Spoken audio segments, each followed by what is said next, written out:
Selamat datang kembali di Dark Archives, tempat kita mengupas tuntas misteri-misteri paling kelam dan tak terpecahkan. Di episode ke-20 ini, kita akan terbang kembali ke masa lalu. Tepatnya ke akhir tahun 1989, saat sebuah fenomena misterius mulai menyelimuti langit Eropa, sebuah peristiwa yang akan selamanya dikenal sebagai gelombang UFO Belgia. Bayangkan ini, malam yang dingin di penghujung November, jalanan kota-kota Belgia yang tenang, dan tiba-tiba, langit yang biasanya hitam pekat menjadi saksi bisu sesuatu yang luar biasa. Ribuan orang dari warga sipil, biasa hingga petugas polisi yang sedang bertugas, semua menatap ke atas dengan rasa tak percaya. Mereka melihat objek-objek terbang tak dikenal, melayang dan bergerak dengan cara yang menentang semua hukum fisika yang kita kenal. Ini bukan sekadar cerita dari mulut ke mulut, ini adalah serangkaian penampakan massal yang terdokumentasi dengan baik, melibatkan Angkatan Udara Belgia dan meninggalkan jejak pertanyaan yang belum terjawab hingga hari ini. Apa sebenarnya yang terjadi di atas langit Belgia selama lebih dari setahun itu? Apakah itu teknologi militer rahasia, fenomena alam yang aneh, atau bukti nyata kunjungan dari dunia lain? Bersiaplah, karena malam ini, kita akan menyelami salah satu kasus UFO paling kredibel dan membingungkan dalam sejarah modern. Semuanya berawal pada malam yang tenang, tanggal 29 November tahun 1989. Dua orang polisi dari Kesatuan Gendarmerie di kota kecil Eupen, dekat perbatasan Jerman, sedang melakukan patroli rutin. Tiba-tiba, perhatian mereka teralihkan oleh sesuatu yang aneh di langit. Di atas mereka, sebuah objek besar berbentuk segitiga melayang dengan anggun, tanpa menghasilkan suara sedikit pun. Objek itu gelap, nyaris menyatu dengan langit malam, namun keberadaannya ditandai oleh 3 lampu putih terang di setiap sudutnya, dan sebuah lampu merah yang berkedip ritmis di bagian tengah. Kedua polisi itu, Heinrich Nickel dan Hubert von Montini, Tertigan, mereka memperkirakan objek itu melayang di ketinggian yang relatif rendah. Sebagai petugas penegak hukum yang terlatih, reaksi pertama mereka adalah mencoba mengidentifikasi benda tersebut. Mereka mengikutinya dengan mobil patroli, berharap menemukan penjelasan logis. Namun, objek itu terus bergerak dengan tenang, seolah tak peduli dengan kehadiran mereka, sebelum akhirnya menghilang. Laporan mereka malam itu menjadi percikan api yang menyulut gelombang penampakan di seluruh negeri. Dalam beberapa hari dan minggu berikutnya, laporan serupa mulai membanjiri kantor polisi dan stasiun berita di seluruh Belgia. Deskripsinya seringkali konsisten. Objek besar berbentuk segitiga atau berlian, bergerak tanpa suara, dan dihiasi lampu-lampu terang. Fenomena ini tidak hanya menarik perhatian publik, tetapi juga para ilmuwan dan pihak militer. Sebuah organisasi bernama SOBEPS, atau Masyarakat Belgia untuk Studi Fenomena Luar Angkasa, mulai secara sistematis mengumpulkan dan menganalisis laporan-laporan ini. Mereka mewawancarai ratusan saksi mata, mengumpulkan foto, dan mencoba memetakan pergerakan objek-objek misterius ini. Para saksi bukan hanya orang-orang yang mencari sensasi. Mereka adalah pilot, insinyur, ilmuwan, dan petugas polisi, orang-orang yang kredibilitasnya sulit untuk diragukan. Mereka semua menggambarkan hal yang sama, objek-objek yang mampu melakukan manuver yang mustahil. Objek-objek ini bisa melayang diam di satu titik selama beberapa menit, lalu tiba-tiba melesat dengan kecepatan luar biasa tanpa menghasilkan ledakan sonik yang seharusnya terjadi. Mereka bisa berbelok tajam pada kecepatan tinggi dan mengubah ketinggian secara drastis dalam hitungan detik. Keheningan total yang menyertai pergerakan mereka adalah salah satu aspek yang paling membingungkan. Bagaimana mungkin sebuah objek sebesar itu, yang diperkirakan oleh beberapa saksi memiliki lebar puluhan meter, bisa bergerak di udara tanpa menghasilkan suara mesin atau deru angin sedikit pun? Ini adalah teka-teki yang menentang pemahaman kita tentang aerodinamika dan propulsi. Saat tahun 1989 berganti menjadi 1990, intensitas penampakan justru semakin meningkat, membawa misteri ini ke puncaknya yang paling dramatis. Puncak dari seluruh fenomena ini terjadi pada malam tanggal 30 Maret tahun 1990.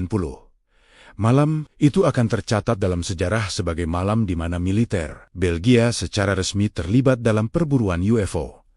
Laporan penampakan datang dari berbagai penjuru negeri, begitu banyak dan begitu konsisten, sehingga Angkatan Udara Belgia tidak bisa lagi mengabaikannya. Pihak berwenang memutuskan untuk mengambil tindakan. 2 jet tempur F-16, salah satu pesawat tempur paling canggih di dunia saat itu, dikerahkan dari Pangkalan Udara Bufchen. Misi mereka jelas, mencegat mengidentifikasi, dan jika mungkin, mengawal objek-objek tak dikenal tersebut. Apa yang terjadi selanjutnya adalah sebuah drama nyata di langit malam Belgia, disaksikan oleh ribuan orang di darat dan terekam oleh radar canggih jet tempur. Para pilot segera mendapatkan kontak radar. Di layar mereka, target-target muncul dan menghilang, bergerak dengan cara yang membuat para pilot veteran sekalipun kebingungan. Dalam satu momen yang paling terkenal, yang tercatat dalam data radar, sebuah target terdeteksi bergerak dengan kecepatan yang relatif lambat, sekitar 240 km per jam. Tiba-tiba, dalam sekejap mata, target itu melesat hingga kecepatan lebih dari 1.700 km per jam. Sambil turun dari ketinggian 3.000 meter ke hanya 150 meter di atas permukaan tanah. Perubahan kecepatan dan ketinggian yang begitu drastis seharusnya menghasilkan gaya gravitasi yang menghancurkan bagi pilot manusia manapun, dan mustahil dilakukan oleh pesawat konvensional. Para pilot F-16 mencoba melakukan manuver untuk mengunci target dengan sistem radar mereka sebanyak 9 kali. Setiap kali mereka hampir berhasil, objek-objek itu dengan cerdik menghindar, melesat pergi dengan kecepatan yang tak terkejar. Pengejaran ini berlangsung selama lebih dari 1 jam. Di darat, ribuan warga yang telah mendengar tentang penampakan ini keluar dari rumah mereka, menatap ke langit. Mereka menyaksikan pemandangan yang surreal. Titik-titik cahaya misterius yang menari-nari di angkasa dikejar oleh siluet jet tempur yang menderu-deru. Ini bukan lagi sekadar cerita. Ini adalah peristiwa yang berlangsung di depan mata mereka. Pertunjukan balet aneh antara teknologi tercanggih buatan manusia dan sesuatu yang sama sekali tidak dikenal. Setelah lebih dari 1 jam pengejaran yang sia-sia, jet-jet F-16 terpaksa kembali ke pangkalan karena kehabisan bahan bakar. Objek-objek misterius itu tetap tak teridentifikasi dan tak tertangkap. Peristiwa malam itu menjadi bukti paling kuat dalam kasus gelombang UFO Belgia. Keterlibatan militer, data radar yang konkret, dan kesaksian ribuan orang menciptakan sebuah kasus yang sangat sulit untuk dibantah. Jenderal Wilfred de Brouwer, yang saat itu menjabat sebagai Kepala Operasi Angkatan Udara Belgia, kemudian secara terbuka mengakui bahwa mereka tidak memiliki penjelasan rasional untuk apa yang terjadi malam itu. Mereka telah menyaksikan sesuatu yang nyata, terdeteksi oleh radar, dan mampu melakukan manuver yang jauh melampaui kemampuan teknologi kita. Setelah malam yang menegangkan itu, berbagai teori mulai bermunculan untuk mencoba menjelaskan fenomena ini. Salah satu penjelasan yang paling populer adalah bahwa objek tersebut adalah prototipe pesawat Matomota rahasia milik Amerika Serikat. Kemungkinan besar adalah pesawat siluman seperti F-117 Nighthawk atau pesawat hipersonik Aurora yang saat itu masih menjadi rumor. Teori ini terdengar masuk akal pada awalnya. Bentuk segitiga dan kemampuan siluman cocok dengan deskripsi F-117. Namun, ada banyak kelemahan dalam teori ini. Pertama, pemerintah Amerika Serikat secara resmi membantah telah menerbangkan pesawat apapun di atas Belgia selama periode tersebut. Kedua, dan yang lebih penting, manuver yang dilaporkan melayang tanpa suara, akselerasi instan, dan belokan tajam pada kecepatan tinggi jauh melampaui kemampuan F-117 atau pesawat konvensional lainnya. F-117, misalnya, sama sekali tidak mampu melayang. Pesawat itu juga tidak senyap. Ia menghasilkan suara mesin jet yang khas. Penjelasan lain yang diajukan adalah fenomena atmosfer yang tidak biasa, seperti plasma atau fata morgana cuaca. Namun, penjelasan ini juga gagal untuk menjelaskan konsistensi bentuk objek yang dilaporkan oleh begitu banyak saksi, serta data radar yang solid yang ditangkap oleh jet F-16.